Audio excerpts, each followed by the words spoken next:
Hai teman-teman, nama saya Indah Anggraini, NIM 2019-33101, Universitas Muria Kudus, Program Studi PGSD kelas 3C. Nah teman-teman, di video kali ini saya akan mengunggah jawaban ujian akhir semester 3 keterampilan berbahasa Indonesia. Nah oke teman-teman, tanpa berlama-lama lagi, sekarang kita akan menjawab soal yang pertama, yaitu jelaskan teknik mendongeng bagi siswa sekolah dasar khususnya kelas rendah. Keterampilan yang harus dimiliki guru untuk menjadi pendongeng yang baik yaitu kemampuan memahami psikologi perkembangan siswa SD kelas rendah dalam aspek fisik. 2. Kemampuan menghadirkan kekuatan dongeng sehingga siswa memahami dan menikmati nilai yang terkandung dalam cerita tersebut. 3. Kemampuan mengemas dongeng dengan menarik. Nah, untuk soal yang kedua yaitu bagaimana langkah menerapkan keterampilan produktif dan keterampilan reseptif pada siswa kelas rendah. Menurut jurnal yang tercantum, keterampilan produktif yaitu dengan membiasakan peserta didik berbicara dengan menggunakan bahasa Indonesia yang baik dan benar. Sedangkan reseptif yaitu mengingat pentingnya konsentrasi dan dampak dari rendahnya konsentrasi terhadap pembelajaran. Guru harus memiliki strategi yang tepat untuk mengatasi.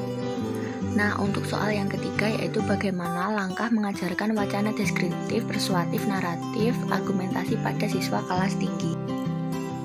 Deskriptif yaitu menentukan objek pengamatan, 2. Menentukan tujuan, sedangkan persuasif yaitu menentukan tema atau topik karangan, 2. Menentukan tujuan yang mendasari peristiwa atau masalah yang diceritakan. Naratif yaitu menentukan tema cerita, 2. Menentukan tujuan. Argumentatif menentukan tema atau topik permasalahan, 2. Merumuskan tujuan penulisan, 4. Menyusun kerangka. Untuk pertanyaan yang keempat yaitu jelaskan apa saja yang harus dipahami untuk menjaga kesantunan berbahasa dalam pembelajaran. Menurut artikel penerapan kesatuan berbahasa dalam kegiatan pembelajaran, 1. Komunikasi merupakan hal yang pokok dalam menyampaikan pesan. 2. Proses pembelajaran yang dilakukan oleh guru haruslah berdasarkan kaidah. 3. Siswa dalam mengikuti pelajaran supaya menjaga sikap dengan baik dan tutur kata yang santun kepada sesama teman maupun kepada guru. Untuk soal yang kelima yaitu jelaskan perbedaan pembelajaran tekstual dan konstekstual. Menurut jurnal yang tercantum, pembelajaran tekstual yaitu proses belajar mengajar dengan lewat perantara guru, sedangkan konstekstual yaitu hubungan isi pelajaran dengan situasi nyata. Soal keenam yaitu sebutkan dan jelaskan pemanfaatan media tradisional dan media berbasis teknologi dalam keterampilan menyimak bagi siswa kelas tinggi. Menurut jurnal yang tercantum yaitu media tradisional yaitu metode ceramah yang cenderung monoton, sedangkan media teknologi yaitu media jadi interaktif yang menarik bagi siswa. Untuk soal ketujuh yaitu jelaskan teknik membaca puisi untuk membedakan tekanan intonasi lafal jeda yang sesuai dengan situasi serta pesan yang ada dalam puisi. Lafal yaitu cara seseorang mengucapkan bunyi bahasa secara tepat, misalnya A, I, U, E, O. Sedangkan intonasi yaitu naik, turun, tinggi, rendah suatu kalimat yang dibaca puisi.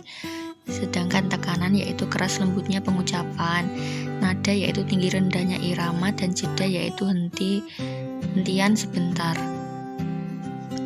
Soal ke-8 jelaskan langkah penggunaan model bermain peran dalam meningkatkan keterampilan berbicara materi bermain drama sederhana dengan siswa sekolah dasar. Jelaskan berdasarkan langkah-langkah model bermain peran dan aplikasinya. Menurut jurnal yang tercantum yaitu model wawancara. Model ini sangat cocok digunakan untuk siswa sekolah dasar materi berwawancara dengan menyediakan teks wawancara yang dibuat siswa sendiri dengan menulis naskah wawancara sendiri. 9 yaitu jelaskan kesulitan atau kendala yang dialami guru dalam melakukan pembelajaran keterampilan berbahasa Indonesia di sekolah dasar dari temuan artikel jurnal nasional dan jurnal internasional. dari temuan jurnal nasional, yaitu tingkat konsentrasi peserta didik yang rendah, kesulitan peserta didik dalam berbicara menggunakan bahasa Indonesia, 3. Kesulitan peserta didik dalam membaca, dan kemudian peserta didik kesulitan dalam menulis. Sedangkan menurut jurnal internasional, yaitu kendala konsentrasi siswa dalam mengikuti proses pembelajaran tidak bertahan lama, mereka cenderung sibuk sendiri saat berdiskusi, siswa cenderung bercanda atau ngobrol dengan teman dan merasa bosan. Nah, terima kasih teman-teman. Itu tadi jawaban UAS dari saya. Sampai jumpa.